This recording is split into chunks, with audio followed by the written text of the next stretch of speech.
এইখানে একটি বাক্য দেওয়া আছে। যদি আমি জিজ্ঞাসা করি এই বাক্যটি কিভাবে অর্থ দিচ্ছে বা কিভাবে তৈরি হয়েছে, একটু সাহায্য করছি। আপনার পক্ষে যদি সম্ভব হয় ভিডিওটি পজ করে উত্তরটা দেওয়ার চেষ্টা করবেন। beneath the sea, প্রথমেই অ্যাডভার্বিয়াল ফাংশন ব্যবহার হয়েছে কারণ এই হচ্ছে প্রিপোজিশন আর এই হচ্ছে নাউন ফ্রেজ। আমি যদি আপনাকে বলি, সংক্ষিপ্ত বলছি, এই হচ্ছে নাউন ফ্রেজ।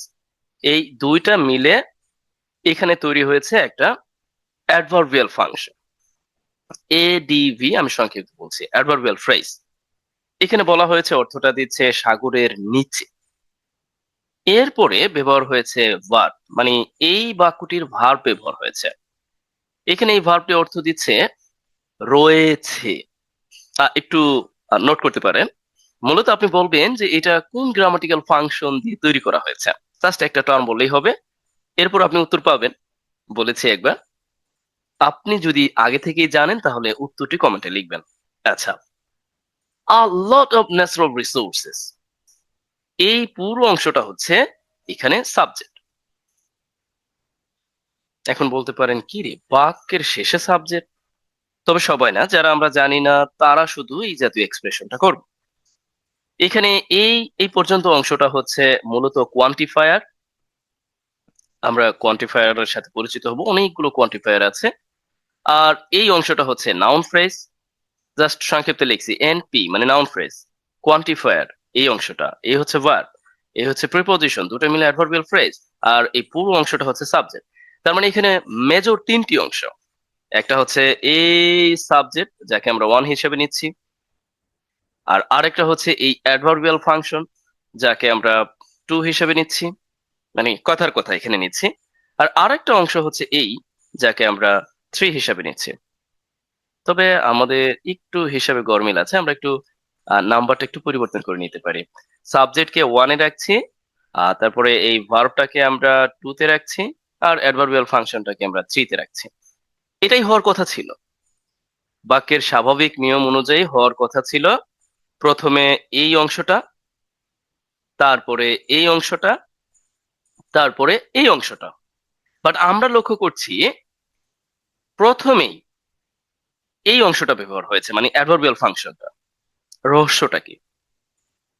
আচ্ছা, ভিডিওটি পজ করে আপনি উত্তর দেওয়ার চেষ্টা করেন যে এটা কি নিয়ে আমরা আজকে আলোচনা করতে যাচ্ছি। দরকার আছে। একসাথে এই পুরো বাক্যটির অর্থ দাঁড়ায় সমুদ্রের নিচে প্রচুর বা অনেক প্রাকৃতিক সম্পদ রয়েছে। হাবিকা। আচ্ছা, এখন চলুন আমরা আমাদের অনুশীলনে যেতে পারি। আজকে মূলত আমরা আলোচনা করতে যাচ্ছি, ইতিমধ্যে অনেকেই বুঝে ফেলেছেন, তারপর আমি বলেই দিচ্ছি কারণ এটা আলোচনার একটা অংশ। আচ্ছা, আমরা মূলত আলোচনা করতে যাচ্ছি ইনভার্সন নিয়ে। আমরা ছোটবেলা থেকে বেসিক গ্রামার অংশ হিসেবে ইনভার্সন সম্পর্কে কম বেশি পড়েছি। সাধারণত আমরা ওই যে হয় না যে কিছু নেগেটিভ ফাংশন আছে, হার্ডলি, স্কর্পি, বিয়ারলি, লাইক লিটল, যেমন এরকম একটা বাক্য যে আন্ডার দ্য ট্রিজ। দেখেন, একটু লক্ষ্য করেন, under the trees set of gentleman. প্রথমে কিন্তু অ্যাডভার্বিয়াল ফাংশনটা ব্যবহার হয়েছে, তারপরে ব্যবহার হয়েছে পাস্ট সেন্স একটা ভার্ব, এরপর জেন্টলম্যান। এর অর্থটা দাঁড়ায় যে গাছগুলোর নিচে একজন জেন্টলম্যান বসেছিল। হয়তো বা এক জায়গায় আমার এখানে একটা ট্রি দেওয়ার উচিত ছিল, গাছগুলো দিয়েছি, বা শুধু সিঙ্গুলার রাখলে ভালো হতো। তারপর এক জায়গায় অনেক সময় কয়েকটা গাছ থাকে, সেই বিবেচনায় ট্রিজ ধরে নেন। আচ্ছা, আন্ডার দ্য ট্রিজ, গাছগুলোর নিচে, সেট আ জেন্টলম্যান, মানে জেন্টলম্যান বসেছিল। এখানেও কিন্তু হওয়ার কথা ছিল ঠিক একই রকম ভাবে, এই অংশটি আগে, তারপরে হচ্ছে ভার্ব, তারপরে এই অংশটা। বাট কিভাবে লিখলাম? ওই যে আমি বললাম ইনভার্সনের আলোকে আমি বুঝিয়ে দিব বিস্তারিত। তার আগে আরো কয়েকটি বাক্য দেখে নিই। আপনি কিন্তু এই জাতীয় বাক্যের সাথে পরিচিত। Little do I know his residence. আমি তার বসবাসের জায়গা সম্পর্কে জানি না বললেই চলে। বা আপনি বলতে পারেন আমি তার বসবাসের জায়গা সম্পর্কে জানি না, মানে এরকম একটা এক্সপ্রেশন দেওয়ার জন্য। হ্যাঁ, এই যে বিষয়টা কি দেওয়ার জন্য, একটু জোর দেওয়ার জন্য আমরা প্রথমেই নেগেটিভ ফাংশন লিটল ব্যবহার করেছি। এরপরে লক্ষ্য করেছেন ব্যবহার করতে হয়েছে ওয়ার। কিছু নেগেটিভ এক্সপ্রেশন আছে যেগুলোকে আমরা বাক্যের শুরুতে ব্যবহার করলে, যেটাকে আমরা স্বাভাবিক যে ওয়ার্ড অর্ডার আছে তার বাইরে যে যখন আমরা ব্যবহার করি। দেখুন, এই বাক্যটি চাইলে আমরা অন্যভাবে লিখতে পারি। আমরা প্রথমে বলতে পারি যে I know his residence little মানে আমরা স্বাভাবিক অর্থে যদি ব্যবহার করতে চাই, আচ্ছা, লিটল নাও, রেসিটেন্স খুবই কম জানি। অ্যাডভার্বিয়াল ফাংশন হিসেবে আপনি সাবজেক্টের পর বসিয়ে দিতে পারেন। আরো যদি আমি আপনাকে বাক্য দেখাই, hardly are migratory birds seen in this water now. এখন এই যে যে পাখিগুলো আমাদের দেশে আসে, এই পাখিগুলোকে যেগুলো ওই যে কি পাখি, মাইগ্রেটরি মিনিং দ্যাট হচ্ছে ওই অতিথি পাখি। এই অতিথি পাখিগুলো এখন এই ওয়েটল্যান্ডে বা এই যে যে জলাশয়টা আছে, এই জলাশয়তে এখন আর দেখা যায় না বললেই চলে। লক্ষ্য করেছেন আমি যখন হার্ডলি ব্যবহার করেছি তখন এইখানে আর ব্যবহার করেছে, বাট এটা তো করা উচিত ছিল migratory bird are hardly seen in this wetland না। বাট যখন আমি এই এক্সপ্রেশন গুলোকে বাক্যে জোর দিতে গিয়ে শুরুতে ব্যবহার করেছি, তখন আমাদের মনে রাখতে হবে অক্সিলারি ভার্ব থাকলে তা আগে বসবে, নতুবা অক্সিলারি ভার্ব না থাকলে ডু ভার্ব আগে বসবে।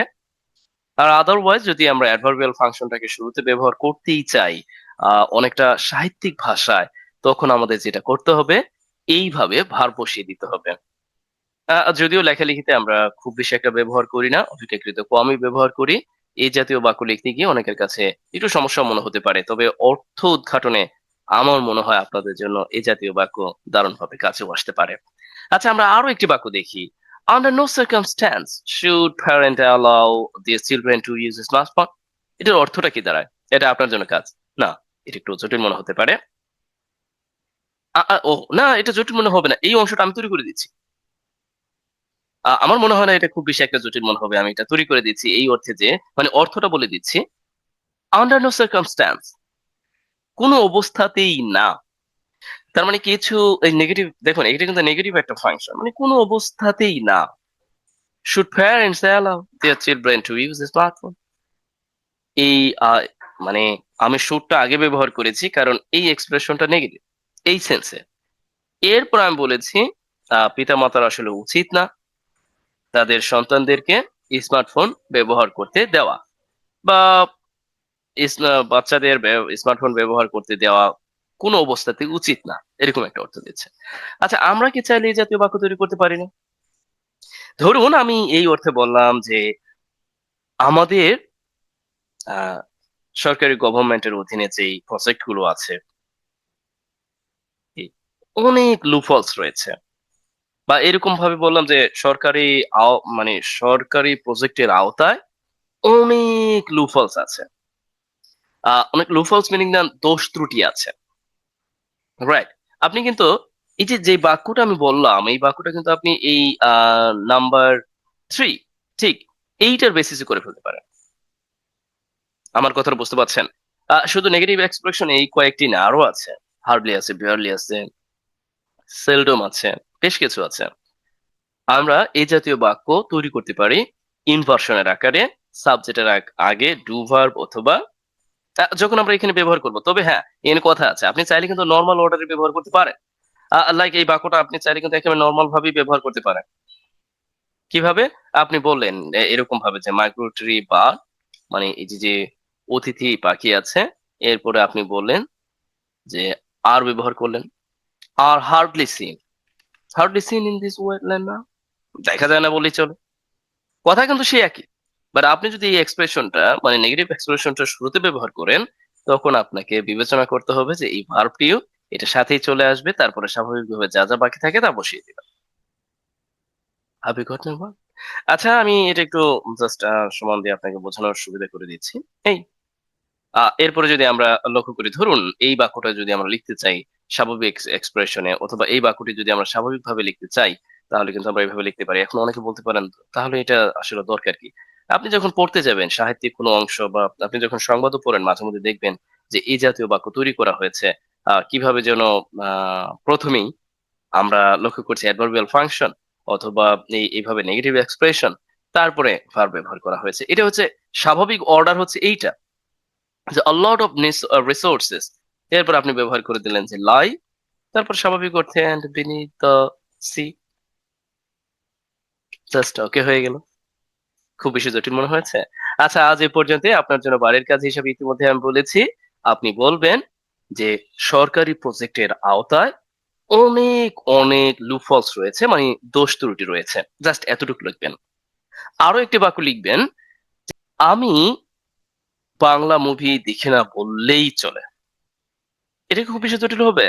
আপনি এটাকে এক্সপ্রেশন দিবেন। এক্সপ্রেশন দিতে গিয়ে মানে এটা কথা বলার সময় সাধারণত এগুলো অনেকে কথা বলায় তেমন একটা ব্যবহার হয় না। কথা বলে স্বাভাবিক অর্ডারটা মেইনটেইন করা হয়, বা লেখালেখিতে এই যে এরকম উলট-পালট যেটা আছে ইনভার্সন এর আকারে এটাকে করা হয়ে থাকে।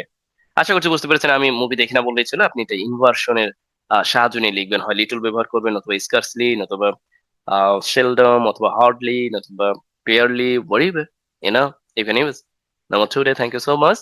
আশা করছি আপনি অন্ততপক্ষে কিছু হলেও পেয়েছেন। যদি আপনার ভিডিও ভালো লাগে অবশ্যই লাইক কমেন্ট শেয়ার দের সঙ্গে থাকবেন, অন্যদেরকে অবগত করবেন যে yes you are getting something at least from watching my videos. আর যদি কেউ আমার কোর্সে ভর্তি হতে চান তাহলে তা অবগত করতে পারেন, কমেন্টে দেখতে পারেন। ভালো থাকুন, সুস্থ থাকুন, অন্যদেরকেই অবগত করুন।